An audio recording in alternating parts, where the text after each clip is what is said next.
ఎప్పుడు మన కోసమే ప్రార్థిస్తాం. ఇక విషయం చెప్తున్నాను, మన కోసమే ప్రార్థిస్తూ మన ఆశీర్వాదాల కోసమే మొరపెడుతూ ఉంటే మనం ఎప్పటికీ ఎదగం.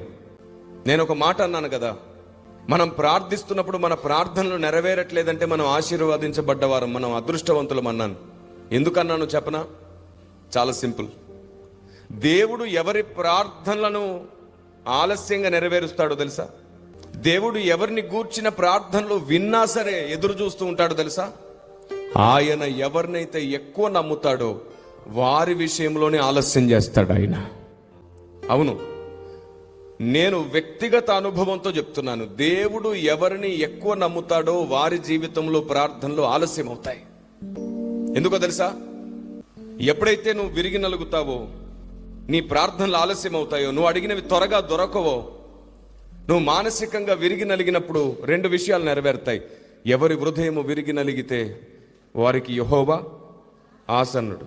రెండవది, విరిగి నలిగిన మనస్సు ఆయనకి ఇష్టమైన బలి. ఎప్పుడైతే నీ హృదయం విరిగి నలుగుతుందో, ఎప్పుడైతే నీ మనసు విరిగి నలుగుతుందో, నీకు ఒక గొప్ప వరం వస్తుంది. ఏమిటో తెలుసా? నీ ప్రార్థన నువ్వు ఏది పలికినా, ఎవరి గురించి పలికినా డైరెక్ట్గా దేవుని దగ్గరికి వెళ్ళిపోతుంది. అప్పుడు నీ ప్రార్థన ఎందుకో తెలుసా? ఆయన నీకు దగ్గర, నువ్వు ఆయనకు దగ్గర అవుతావు. ఎప్పుడు? హృదయము విరిగి నలిగినప్పుడు. ఎప్పుడైతే నువ్వు విరిగి నలుగుతావో, నువ్వు అడిగినవి పొందుకోలేకపోతున్నావో, నీ కోసం దేవుడు ఒక పెద్ద ద్వారం తెరిచాడు. దాన్ని నేను మీకు ప్రకటిస్తున్నాను. మీ జీవితాలలో ఏ విషయమైనా నెరవేరకుండా ఇంకా ఉందా? అయితే ఈ రోజు నుండి మీరు వాటి కోసం ప్రార్థన చేయకండి. మరి ఏం చేయాలి?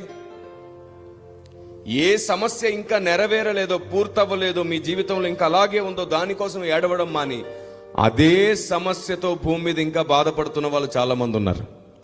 దేవునితో ఈ రోజు నుంచి ఇలా చెప్పండి: ప్రభువా, నా కూతురు పెళ్లి కోసం ఎప్పటి నుంచో ఏడిచాను, కొడుకు మారు మనసు కోసం ఎప్పటి నుంచో ఏడిచాను, భర్త మారాలని ఎప్పటి నుంచో ఏడిచాను, మా మధ్యలో ఉన్న అప్పులు పోవాలని ఎప్పటి నుంచో ఏడిచాను, సొంత ఇల్లు కట్టుకోవాలని ఎప్పటి నుంచో ఏడిచాను, బంధువుల్లో చాలా మంది మారు మనసు పొందాలని ఏడిచాను, కానీ నెరవేరలేదు.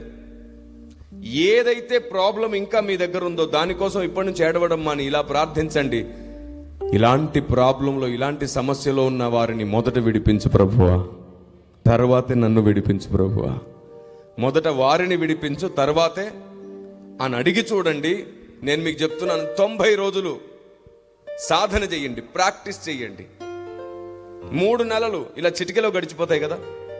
ఒక 3 నెలలు మీకోసం, మీ సమస్యల కోసం, మీ కష్టాల కోసం ఏడవడం మాని మీలాంటి సమస్యలతో ఉన్న మిగతా వారి కోసం ఏడవడం ప్రారంభించి చూడండి. ఆ తర్వాత ఈ 3 నెలల్లోపు అద్భుతం జరుగుతుంది. మీ ప్రార్థనను బట్టి చాలా మంది మీలాగే బాధపడుతున్న వాళ్ళు విడుదల పొందడం మీరు చూస్తారు. వారు మీ వల్ల విడుదల పొందారు కాబట్టి ఆ దీవెన మీకు, మీ పిల్లల పిల్లలకు కలిగేటట్లు దేవుడు తన చేయి చాపుతాడు. దేవునికి మహిమ కలుగును గాక. ఆమేన్. ఇప్పుడు చెప్పండి, మీరు అడిగినది ఇప్పుడే కావాలా, మీ పిల్లల పిల్లలకు కావాలా? ఎందుకో తెలుసా? కష్టపడి బ్రతకడం మీకు తెలుసు, కష్టాల్లో బ్రతకడము తెలుసు, కానీ కష్టాలు మీ పిల్లలకు తెలియకుండా చేయాలి అంటే అబ్రహాము లాంటి విశ్వాసం మనకు తప్పనిసరి. అబ్రహాము లాంటి విశ్వాసం కావాలి. అందుకు నువ్వు దేవునితో చెప్పాల్సిన మాట: నాలాగా బాధపడేవారిని, నేను ఏ విషయాల్లో బాధపడుతున్నానో అలాంటి వారిని మొదట విడిపించు, తర్వాతే నన్ను విడిపించు ప్రభువా అని అడిగి చూడండి. కిరణ్ పాల్ గారు ఏ లేఖన ఆధారాన్ని బట్టి మీరు ఈ స్టేట్మెంట్ ఇచ్చారు? తిమోతి పత్రిక 1వ పత్రిక 2వ అధ్యాయం మొదటి నుంచి మీరు చూస్తే ఇప్పుడు నేను ఇచ్చిన ఇదే స్టేట్మెంట్ అక్కడ మీకు అర్థమవుతుంది, కనబడుతుంది. లేఖన ఆధారం లేకుండా దేవుని న్యాయం లేదు. లేఖన ఆధారం లేకుండా దేవుని సూత్రం ఉండదు. లేఖన ఆధారం లేకుండా ఏ స్టేట్మెంట్ ఫలించదు. లేఖన ఆధారం లేకుండా ఏ విశ్వాసము ఫలించదు. లేఖన ఆధారం లేకుండా ఏ భక్తి ఫలించదు.